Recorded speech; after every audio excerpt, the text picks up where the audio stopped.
हर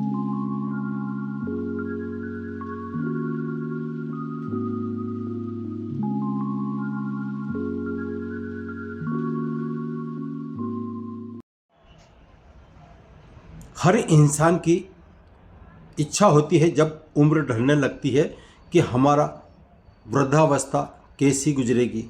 तो इसी संबंध में आज मैं सिर्फ कन्या राशि वालों के लिए यह महत्वपूर्ण विषय लेकर आया हूँ। उसको मैं ज्योतिष गणना के अनुसार आपको बताऊंगा और उसके साथ ही साथ महत्वपूर्ण उपाय आपको बताऊंगा और आपको क्या करना चाहिए और क्या नहीं करना चाहिए। यह मेरी सलाह नहीं है बल्कि ज्योतिष गणना के आधार पर आपको चर्चा कर रहा हूँ। इस बीच में यदि आपको मेरी बात नकारात्मक लगे, नेगेटिव लगे तो इसको इग्नोर कर देना, लेकिन इस वीडियो को ज़रूर पूरा देखना। इसमें आपके बहुत ही महत्वपूर्ण विषय हैं और क्या आप कर सकते हैं और क्या नहीं करेंगे अभी से आपको चेता रहा हूँ। कन्या राशि वालों, अधिक विलंब न करते हुए आज की यात्रा हम प्रारंभ कर लेने जा रहे हैं। तो कन्या राशि, जैसा कि कन्या राशि का मतलब होता है द्विस्वभाव। क्या है? 3 स्वभाव की राशियाँ होती है, चर, स्थिर और द्विस्वभाव। तो बुध जो है इसका स्वामी है और द्विस्वभाव की राशि है। द्विस्वभाव का मतलब होता है सीधा सीधा एक तो स्थिर और एक चर। कभी पक्ष स्थिर हो जाता है दिमाग और कभी चलायमान हो जाता है। तो ये द्विस्वभाव की राशि है। और इसके अलावा यदि हम तत्व तक की बात करते हैं तो पृथ्वी तत्व की राशि मानी जाती है। तो कन्या राशि का जो शत्रु होता है वो कन्या राशि का बुध ग्रह, और बुध ग्रह चंद्रमा को अपना शत्रु मानता है, जबकि चंद्रमा बुध किसी को भी, बुध क्या किसी को ग्रह को ये अपना दुश्मन नहीं मानता, सबको एक नज़र से देखता है, लेकिन बुध चंद्रमा को दुश्मन मानता है। तो ऐसे में जब किसी की कन्या राशि है और उसका स्वामी बुध है तो बुध का शत्रु कौन हुआ? चंद्रमा। और चंद्रमा है मन का कारक माना जाता है, माँ का कारक माना जाता है कि माँ को आप किस तरह से रखते हैं और माँ किस तरह से आप पर नाराज़ हो सकती है। इसलिए चंद्रमा और बुध दोनों को मिलान करते हुए मैं आज का विषय प्रारंभ कर रहा हूँ। कन्या राशि वृद्धावस्था में खुशी रहने वाली है या फिर खुशी के अलावा दुख रहने वाला है, क्योंकि आपके मन में नकारात्मक सोच विचार चलते रहते हैं। क्योंकि मैंने अभी बताया था आपको कन्या राशि द्विस्वभाव राशि है, तो आपके कभी नेगेटिव और कभी पॉजिटिव विचार चलते रहते हैं जैसे आपके मन में आता है। और अधिकतर जब नेगेटिव चल जाते हैं तो आपकी सोच इस तरह से बदल जाती है कि मेरे साथ उसने ऐसा क्यों किया, मैं जीवन में यह नहीं कर सकता है। अनेक व्यर्थ की बातें में आप उलझ जाते हो। लेकिन एक खासियत है, बुध क्या एक राजकुमार ग्रह माना जाता है, तो इसमें आप कभी कभी आपके दिमाग में कुमारत्व का लक्षण आता है, आप दयालु प्रवृत्ति के हैं, कभी आपका मन पिघल जाता है। और दान की यदि हम बात करते हैं तो आप खुले हाथ से दान देते हैं, और यदि किसी को कोई गलती करती है तो उसको क्षमा भी करते हैं, जाना दो यार। लेकिन नकारात्मक जो सोच है वो आपको परेशान कर सकती है, इसलिए बुढ़ापे में नकारात्मक सोच को दूर करना होगा, चंद्रमा को अभी से ही मजबूत करना होगा। अतः यहाँ पर आप थोड़ा सावधान रहना अति आवश्यक है। मेरा कहने का मतलब है कि व्यर्थ की बातों पर ज़्यादा ध्यान नहीं दें। मैं आपके यहाँ पर नेगेटिव बातें कर रहा हूँ, जिस पे थोड़ा आप मुझे क्षमा करें। और इसके बाद में जब हम बात करते हैं चंद्रमा और बुध की, तो चंद्रमा और बुध जो है ये आपके लिए किस तरह से विचार व्यक्त करता है, तो इसी के बारे में बता रहा हूँ।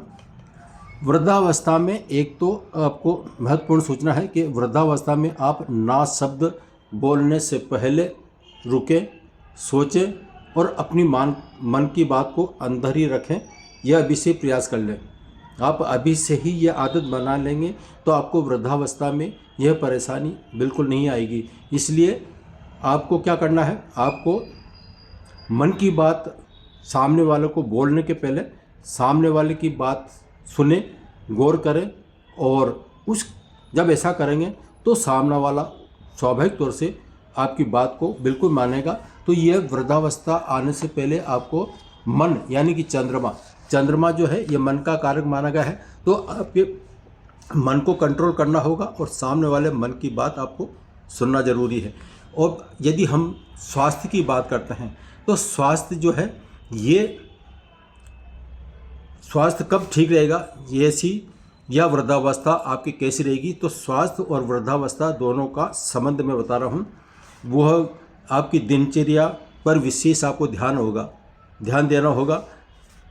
कारण क्या है कि आप मानसिक रूप से स्वस्थ हो सकते हैं, लेकिन आप अधिकतर अपने शरीर पर ध्यान देते हैं, लेकिन शरीर पर इतना ध्यान दे देते हैं कि वो आपका शरीर वृद्धावस्था की तरफ चल जाता है।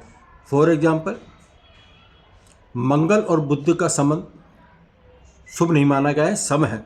तो ऐसे में मंगल से संबंधित कार्य आप अति ज़्यादा करेंगे। जैसे मंगल का जो काम होता है वो होता है एक्सरसाइज वगैरह करना, तो लिमिट की आप एक्सरसाइज करें। लिमिट से ज़्यादा आप बढ़ेंगे तो ये आपके शरीर को नुकसान पहुंचा सकता है, और यही नुकसान आपके वृद्धावस्था में थोड़ा पीड़ा कारक हो सकता है। इसलिए आप मंगल से संबंधित जो कार्य है वो थोड़ा लिमिट से करें, दिनचर्या नियमित बनाएं, और जहाँ तक हो सके आपको सूर्य उदय से पहले उठना अनिवार्य है। ये आपके लिए बहुत आवश्यक है, क्योंकि आपको सूर्य देव को मनाएंगे तब जाके सूर्य आपको जीवन में यश मान कीर्ति देगा। कारण क्या है, बुध ग्रह सूर्य के बहुत नज़दीक रहता है। आपने देखा जन्म पत्रिका में 2 ग्रह ऐसे हैं, बुध और शुक्र, ये बिल्कुल सूर्य के आसपास ही चलते हैं। तो बुध बुद्धि का कारक है, बुद्ध के साथ यदि सूर्य जुड़ जाएगा तो बुध आदित्य योग का निर्माण होता है। शर्त यही कि वो अस्त नहीं हो। तो ऐसे में आपको ये सलाह दी जाती है। अब दाम्पत्य जीवन के बारे में बात करते हैं, तो आप बुध है, बुध क्या, व्यापार। आप कोई भी नौकरी कर रहे हैं, व्यापार की तरफ ज़्यादा ध्यान देते हैं। जवानी में ज़्यादा ध्यान आपका पैसे कमाने में रहेगा, लेकिन इसके साथ साथ अपने परिवार पर ध्यान दें। दाम्पत्य जीवन सुखी कब रहेगा, जब आप पत्नी पर, बच्चों पर थोड़ा ध्यान देंगे, तो आगे जाकर आपका बुढ़ापा अच्छा गुजर सकता है। इसके अलावा संतान सुख की हम बात करते हैं, तो संतान सुख कैसा रहेगा, संतान की तरफ से आपके वृद्धावस्था में सुख मिलेगा। संतान का मुंह मोड़ना या फिर एक दूसरे को देखना पसंद नहीं करना, ये शब्द आपके बिल्कुल नहीं आएगा। आप चिंता नहीं करें, आपका संतान सुख बहुत अच्छा निकलेगा, इसमें कोई शक नहीं है। जन्म पत्रिका के आधार पर, जिसको हम यदि ज्योतिष की बात करते हैं तो इसके हिसाब से आपका वृद्धावस्था में संतान सुख जरूर मिल सकता है। लेकिन यदि आप जवानी में कुछ गलती कर देते हैं तो यही संतान सुख जो आपको मिलना चाहिए था, उसके खुद आप दुश्मन बन रहे हैं। कारण क्या है, जैसे आपने, क्योंकि बुध जो ग्रह है ये व्यापार का है, प्रतीक है, और इसके अलावा बुध आपकी गरीब में मजबूत है, शुक्र का मजबूत है, तो आप लग्जरी लाइफ बिल्कुल जिएंगे।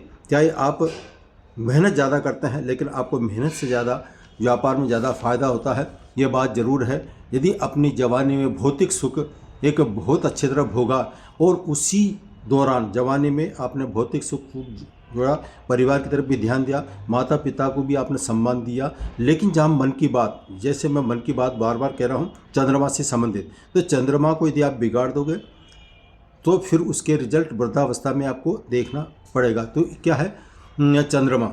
अब मन की बात है, जिसे आप भौतिक सुख उपयोग कर रहे हैं, फॉर एग्जांपल आपके पास भौतिक सुख में लग्जरी लाइफ है, सब कुछ है, और यदि आप कार चलाते हैं और कार चलाने के स्वाभाविक है, घर में जब कार है तो पिता की भी इच्छा हो सकती है, तो पिता गाड़ी चलाने लगे तो आप मना करते हो, तो इस मना करने का कारण पिता को मन को ठेस पहुंचाना। जब पिता को मन में ठेस पहुंचेगी तो चंद्रमा आपका, यानी चंद्रमा मन का कारक है, माँ का कारक है, तो वो आपका चंद्रमा नेगेटिव हो जाएगा और उसका परिणाम आपको वृद्धावस्था में देखने को मिलेगा। कारण क्या है, जैसा आप अभी करोगे, जैसा बीज बोओगे, वही आपको फल मिलेगा।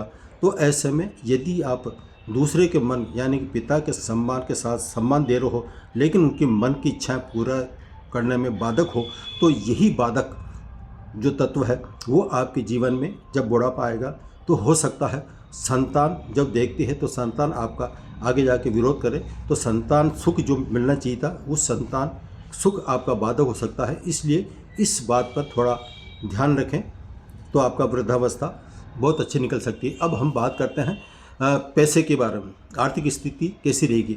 आर्थिक स्थिति आपकी बहुत मजबूत रहेगी। वृद्धावस्था में आप सुखी लाइफ जिएंगे। जो जवानी में जो आपने सुख भोगा वही सुख आप बुढ़ापे में भोगें। लेकिन आपकी एक आदत खराब हो सकती है, वो क्या है? आपकी ज़ुबान चटपटे स्वाद ढूंढेगी। वृद्धावस्था में तो चटपटे स्वाद यानी कि ज़ुबान पर कंट्रोल करेंगे तो ठीक है, नहीं तो वृद्धावस्था में आपको ब्लड प्रेशर, अटैक की बीमारी आपका पीछा नहीं छोड़ेगी। इसलिए इससे अभी से बचना होगा। अब बात करते हैं कि हमें, जब आपको पॉजिटिव नेगेटिव बहुत बता दिया मैंने, नकारात्मक सोच बहुत बता दी, हो सकता है आप नाराज़ हो गए, लेकिन मेरी बात पर ध्यान दीजिए। अब मैं आपको उपाय बता रहा हूँ। उपाय क्या करना चाहिए? उपाय यह है कि आपको सर्वप्रथम अभी से ही गणेश उपासना करना अनिवार्य है। गणेश उपासना करेंगे तो आपकी वृद्धावस्था अच्छी निकलेगी।